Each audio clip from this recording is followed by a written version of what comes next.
how she was calling us like misogynistic and things like that when we were literally just talking about if you want to be a feminine woman no matter what anybody says, which is essentially what we're talking about again now, which brought it up. It doesn't matter if someone doesn't agree with your opinion. Right. That shouldn't matter. It matters if they treat you poorly, telling you their opinion, right, or attack you. You right. can choose not to interact with that person. Still be vulnerable through that, which is obviously a very difficult thing to do. Come out the other side of it. Now you've really created the trust that will allow him to start responding to your vulnerability in the way that you want to be responded to. Right. Yeah. And I think what you said actually is good for both men and women, focusing on yourself and who you are. Yeah.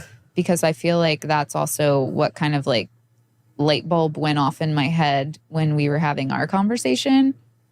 And like I've mentioned before, like everybody has to kind of figure it out on their own, no matter what anybody says, including me right now or you.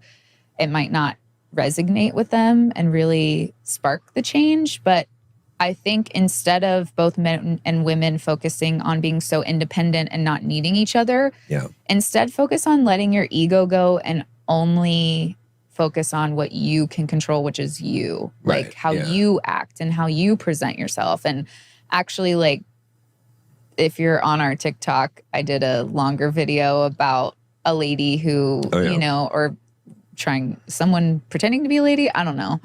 But how she was calling us like misogynistic and things like that when we were literally just talking about if you want to be a feminine woman no matter what anybody says, which is essentially what we're talking about again now, which brought it up.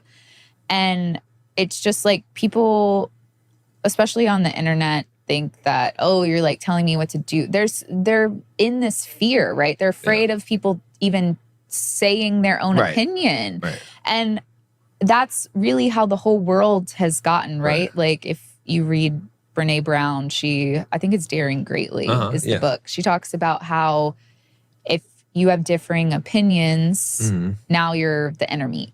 That's how like everybody is turned into, right? Like people used to be able to have opposing opinions and still be cordial towards each other. And that's completely gone out the window. Or like the person in our comments that did a video, they like blow things out of proportion and try to make it into this like damaging thing. Yeah.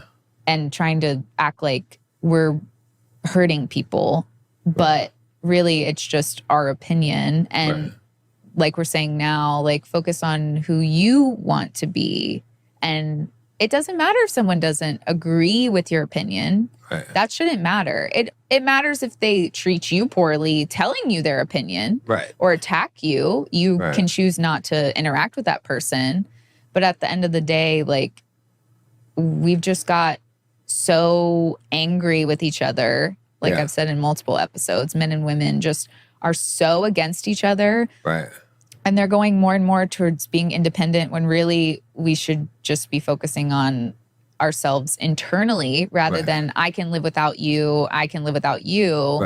Because we don't want to live like that. Like people who have allowed the fear and the hurt to totally consume them do because they just don't see a way out. But you always have a way out. You can change how you view your hurt and your fear to empower you rather than to make you hide in your shell and keep the world away from you. And here's a big hack for it. I think you can replace fear with curiosity, right? Because it's the same thing like you said about people can't hold different opinions or, you know, it's like they're the enemy. Instead of reacting, you know, the way that you should react, which is say, oh, that's interesting. Why do you think that? You know, or what makes you think that, right? And then, but unfortunately, like you have to dig a little deeper because most people's reaction will be to explain why they think that based on what someone else told them. And it's like, no. Why do you think that? I don't want to know what you heard. I want to know what you think, right? And but replacing fear with curiosity is good in a relationship when instead of, you know, the fear response is like, okay, I wonder what is going on here. I wonder, you know, what is this person thinking? What are they, right? Many times we can replace a negative with curiosity instead. And then when you come with curiosity, genuine curiosity, you're met in a lot more less hostile fashion too, right? Because some can be a lot more receptive when you're genuinely curious. But yeah, it has come down to that. It's kind of funny too, because you're saying, did you see the response I replied to someone who commented on our YouTube video episode about her husband? They wanted your opinion, right? Yeah, I saw that one. About being vulnerable. It was what it was. And I think, well, anyway, I was going to read it, but it is an issue. But one of the things I talked about that, and I think that it's worth mentioning too, for some of the women that are afraid of being vulnerable because they've had negative reactions, is that what I had told her was essentially that two main things, which is one is that not always because you're thinking that you're being vulnerable are you truly being vulnerable. Usually you need to start off by being vulnerable about something that is actually damaging to you, right? Not something that you want a reaction from someone else, right? So when you're coming to someone and you're telling them that you're feeling stressed or whatever, that might seem like you're being vulnerable, but you're not really hitting at the real fear, the real thing that is the underlying issue. That makes you soft, right? And so, and then the second thing is that, and you might have to do that multiple times to build the trust of that, because a lot of times you might receive a negative reaction. And then the other part of it also is that if you have been not vulnerable to a man and have been harsh to him, and then you start being vulnerable, just like I've talked about the flip side, right? Where men will face this from women, but women also may face this from a man where he now is going to react in anger to your vulnerability. Right. Because he has all this stuff, he's been pushed down for such a long time, that now it's coming out because he does feel safe, because he does feel relieved. And again, it shouldn't be coming out that way, but sometimes it does.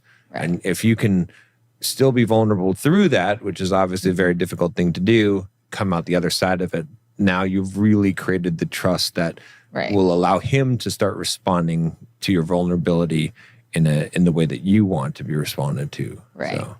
Yeah, and I just wanted to add like a little example because, some people are very literal. Like if you're saying I'm stressed and that's not really vulnerable, right? The underneath of that might be like, I'm really stressed because I'm not getting all these things done and it makes me feel bad about myself and I feel like I'm worthless when I don't get my work done. That's being vulnerable. Right, that's being vulnerable. You're right. So, like, if you forget that part, right, then you're missing all of the actual, you know, which is scary because you're like, I don't want to admit that I feel worthless. But if that's what you feel, you're not always going to feel that way. And to be honest, the more you talk about it, the less you'll actually feel that because you're also talking with someone that you care about and they're going to be like, that's not how you determine your worth. And then eventually you will believe those things because you're actually talking about your deep underlying, fears or whatever you have.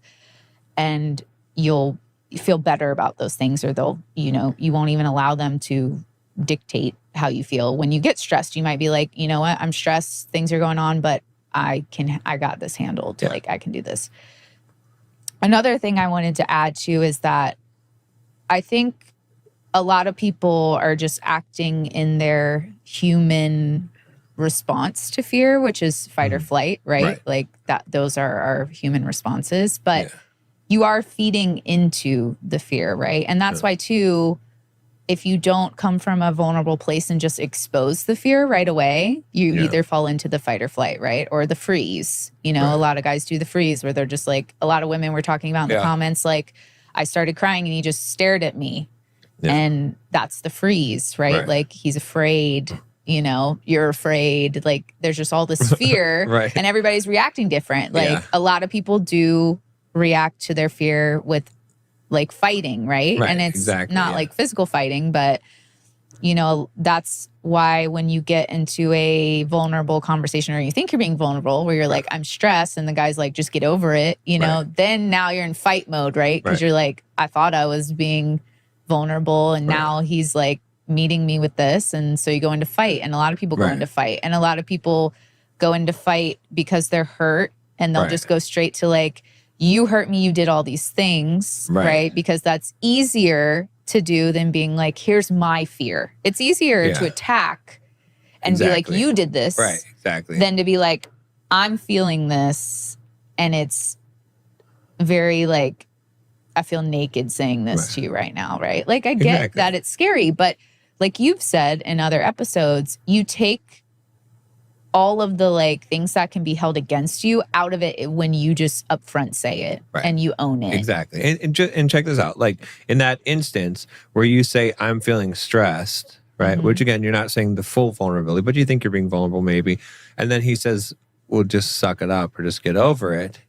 And now you have a negative reaction to that. Were you really even trying to be vulnerable, or were you just wanting to, you know what I mean? Like, to be truly vulnerable means to be truly vulnerable. It means to lay it out there. It means that when you get a negative reaction from your vulnerability, you don't then turn into fight mode. Right. Because that means that you were never really authentically trying to be vulnerable from the first place. You know what I mean? And he just sniffed it out and just called you on it, and now you're upset because you know, like, you weren't, the intent wasn't really there. Your heart wasn't fully into it. You're like, I'm going to try to be vulnerable 90%, right? And if I get a negative reaction, I'm going to fuck his shit up, right? That's what, like, I'm just waiting for him. If you don't react the way that I expect you to react, I'm gonna be all over your ass, right? That's what was really going on mentally, like a full breakdown, a full, like, you know, completely down on your knees, like, I'm going to be vulnerable, doesn't look, there's no backup plan. There's just, this is how I am, raw. And he says, you need to just suck it up or get over it. And then your reaction becomes, wow, that really hurts my feelings. And I really am sad about that, or whatever is the true, authentic, vulnerable thing, not the, and that's why, and again, I could flip it and put on men the same thing when in a different type of scenario, but it comes from that 90%, not really being in that, right? It's like testing it to see if it works. It's the same thing with guys all the time when they're testing to see whether this is going to work. And if it's not going to work, then they have the backup plan, right? The normal reaction. It's like, oh, I'm going to validate her emotions. But if she doesn't immediately turn around and is happy about it, then I'm gonna go back fuck to my that old bitch. ways. It's like, like, I'm going to let her know that I just tried to validate her emotions and she's a stupid bitch. You know, it's like you're ready holding that. That means you're not really actually there. You're not really actually doing anything. Better than